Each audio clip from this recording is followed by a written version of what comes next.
Evening, everybody. Just getting back from Lowell holiday. Great day.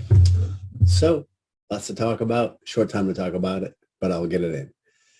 Amazing day, as a matter of fact. Great to see the Lowell holiday back, 2021. And for all intents and purposes, looks mostly the same. Masks on for wrestlers and spectators. And for those who've been around the scene for a little while, we know how that works with the wrestlers. It's kind of like headgear. Some of the time it stays on and some of the time it stays off.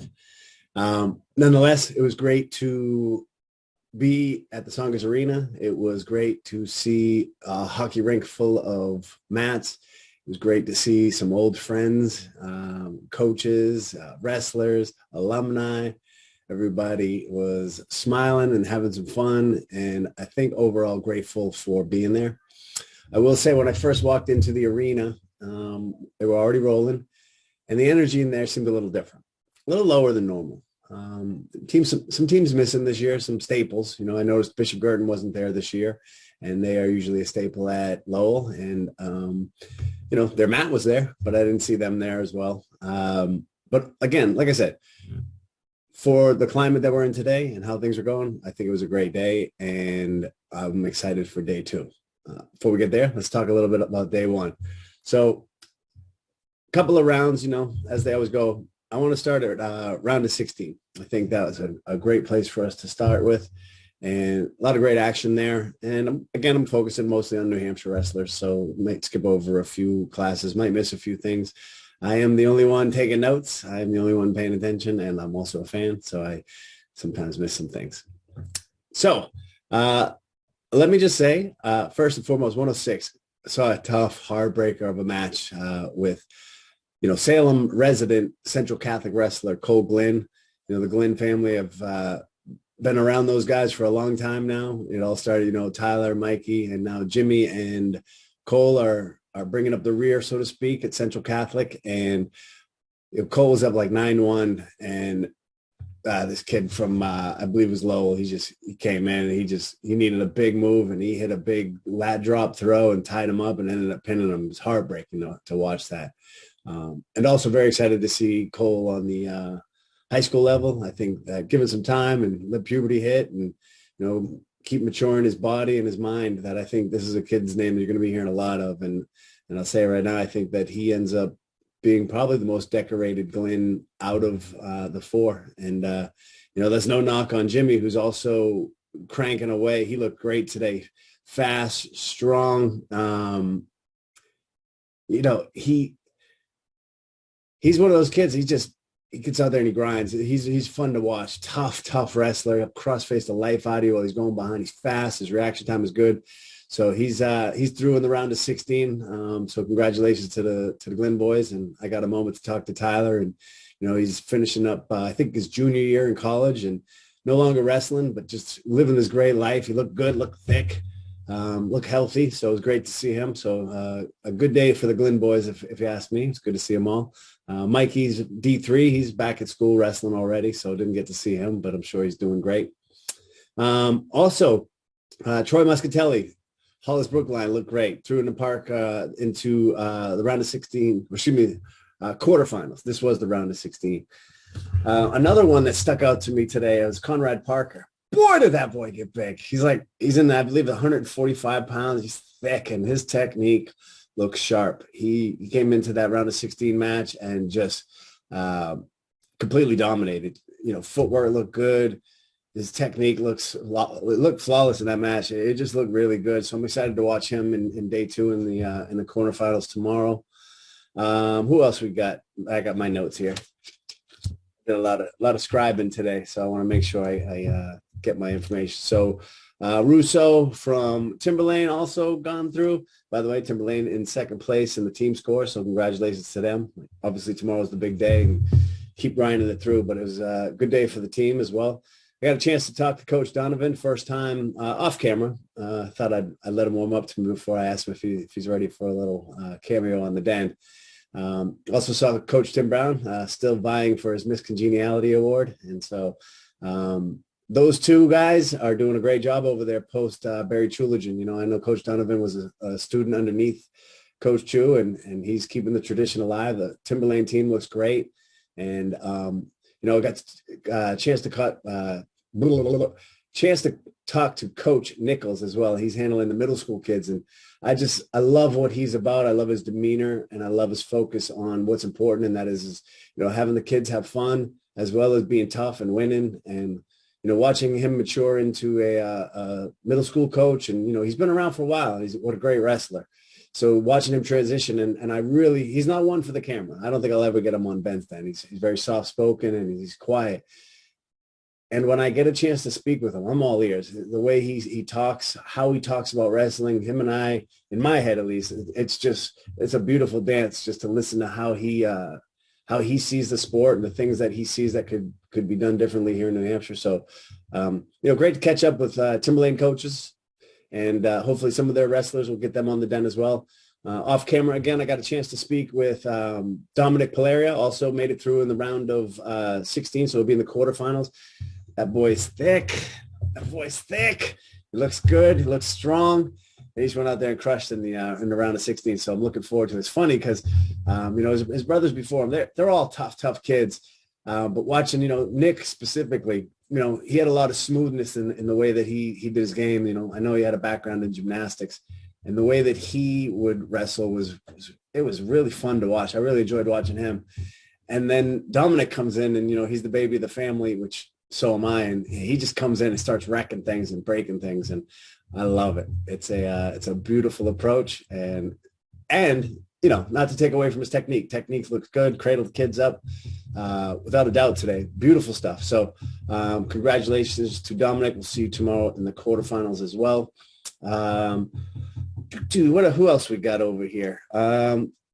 Looks like Jason Foster, yes, from Keene. Big wins today. Made his way into the quarterfinals. Keene, undefeated through the season here in New Hampshire, and watching them down in Lowell, it's been good to watch. It's a step up in competition for everybody here in New Hampshire. So it's really good to see, and really happy to see Keene coming back and doing some great things. And I look forward to seeing what kind of noise they can continue to make here through the regular season in New Hampshire. Patrick Vachon Memorial made it into the round of 16. Got beat up pretty good, 12-2 in his 16 match. Tough kid from, I believe, Ludlow, Vermont. But Patrick's a junior this year. He, like a lot of kids last year, missed out on a season last year. And, his transition to high school has been a little tough, and he's doing great. I had one of our youth coaches, all cards on the table, Coach Patrick, when he was in youth. And I had one of the coaches text me, and he said, "Hey, did Patrick just hit a low single?" And the answer, Coach Walt, was yes, he did. And so he looks good, man. Again, great to see Memorial back at the tournament, and only good things I hope for them. I'd like to see them continue to grow that program, and I still say that the way to make it happen is for Manchester to co-op their schools, Central, West, and Memorial, all come together, have one quality program. They just did it with hockey, so I'm not sure why we're not doing it with wrestling. Seems silly, but a topic for another day. So also J-Mac from Pinkerton, following in his brother's footsteps, T-Mac, and he's just kicking butt. He went out there today and did some great work out there. I think he took on a Winnicott kid, and he pinned him pretty quick. So excited to see him. Now, again, overall, these are just, I'm cherry picking some of the results of what I saw in the round of 16. Timberlane Cologne, 285. He won by fall, looked tough, good match. And Jeffers, also from Timberlane. Man, what an amazing stand-up. 285. I believe 285. But a big kid like that, quick stand-up, cleared his hands, up and out, looked really good. So, again, Lowell, tough wrestling all around. One of the things that I really enjoy about the Lowell holiday is the fact that our hammers from New Hampshire, these kids that we're consistently watching pin kids in 10 to 20 seconds, and then they're done. For all intents and purposes, it's a night off on some of these kids when they go to a duel. And so to see some of these hammers have to turn into a nail down in Lowell, they may flop back to a hammer, be a nail, be a hammer, be a nail. it's an amazing space for them. And I think that's where the growth is. You know, the struggle is where the growth is. So I do like to see the hammers of our state go down and take some beatings down there in Massachusetts, especially at this tournament, and gear themselves up for what's going to be the New Englands. You know, you're going to see a lot of these kids again in New England's. And, you know, when you get beat up, doesn't mean you always lose. You can have a real tough match and get beat up and still win.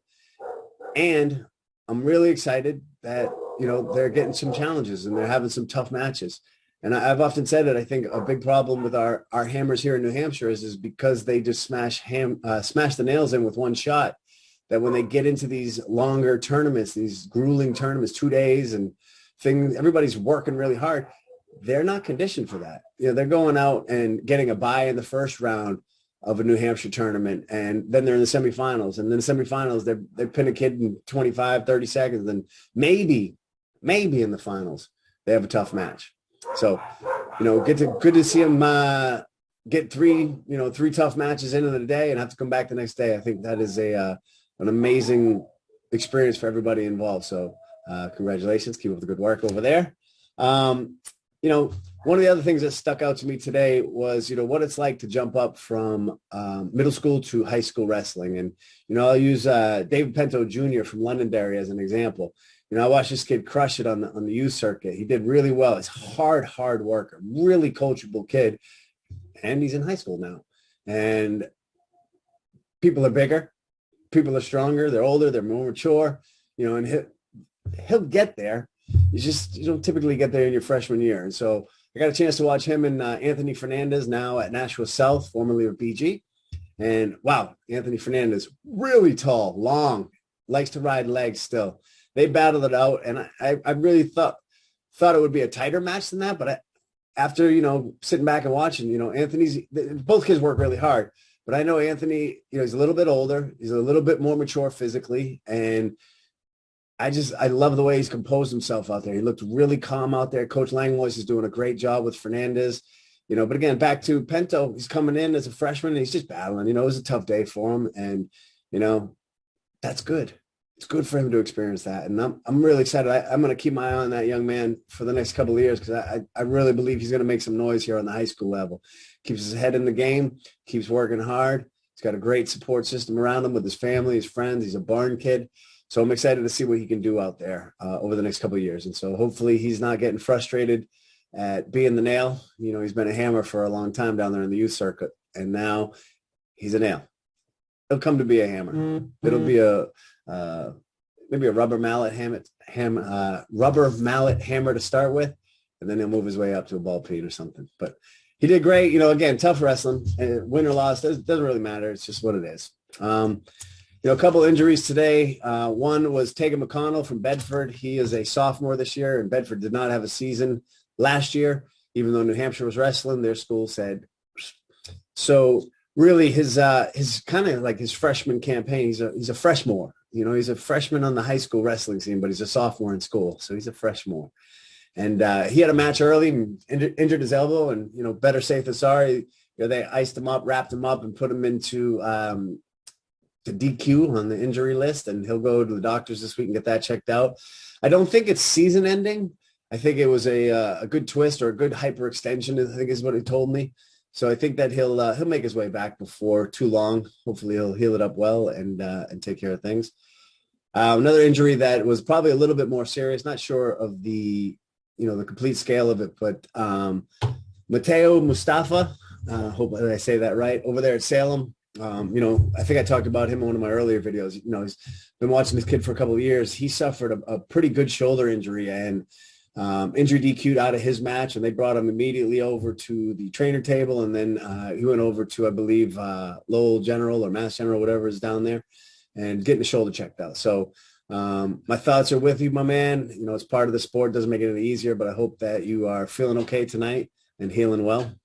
You know, I talked to Coach Eddie, and, you know, he's a staple in the Salem lineup. And it's, you know, as a coach, you know, it's tough to watch any of your kids get injured, you know, from a competitive standpoint, but also from that human standpoint, right? These kids are going to go on to hopefully happy, healthy lives afterwards. And, you know, let's keep them intact as much as we can while we're here. All right. So again, hope you guys are, and I'm sure there's many more injuries out there that I didn't catch up with. And, again, I do the best I can roaming around there and taking pictures and yakking with everybody to try to get some information for you and give you a little pulse on how things are going over at some of these wrestling tournaments and the meets and things like that. So hope you're enjoying it. I know I'm having a blast attending them. This is not my favorite part, doing the Ben's Den. I do it again because I think there's a place for it, and I don't see any avenues for our kids to be recognized. We see some amazing things occur on the wrestling mat, and we don't have a Friday Night Lights. Nobody cares, and I do. So here I am, happy to be part of it. I want to thank all the coaches, all the wrestlers who always take the time to speak with me, whether it's on camera or off camera. I could be a bit of a pain in the bootay when I want to be, and if I want to talk to somebody, I'm going to walk up to them and talk to them. So fair warning, I will be approaching people. If you don't want to talk, that's okay too. You're not going to hurt my feelings. Just let me know. All right. So that is our day one Lowell recap. I got so many things on my mind that I want to talk about over the next couple of weeks, everything from cauliflower ear to co-oping to, how do we change the culture of wrestling here in New Hampshire?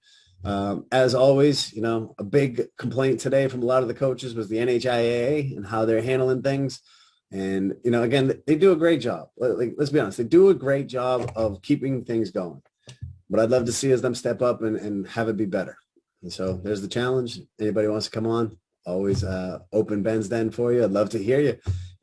I'm sure the community would love to hear from the NHIA wrestling community. We got some big wigs on there. Coach Rhodes over there, Pinkerton, he's now on there. We got Bumpus from Hollis.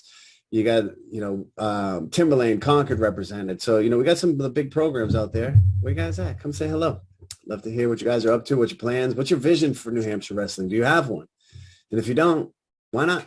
And if you do, what is it? Share it with the community. How can we support you guys in doing the things that you guys want to do? Because we're here. We're ready. All right. Well, it's 8 o'clock right now, so I think I'm going to call it a day. It's been a long one. Not as long as for the wrestlers, the parents, the coaches. That's the thing about Ben's Den. It's a little less commitment than the rest of it. So as always, I appreciate your time. Thanks for tuning in. And I'll be back in Lowell tomorrow, day 2. We got semifinals, and we have the beautiful finals that will come. So we'll see how New Hampshire does, and I'll keep posted. See you on the mats, everybody. Bye.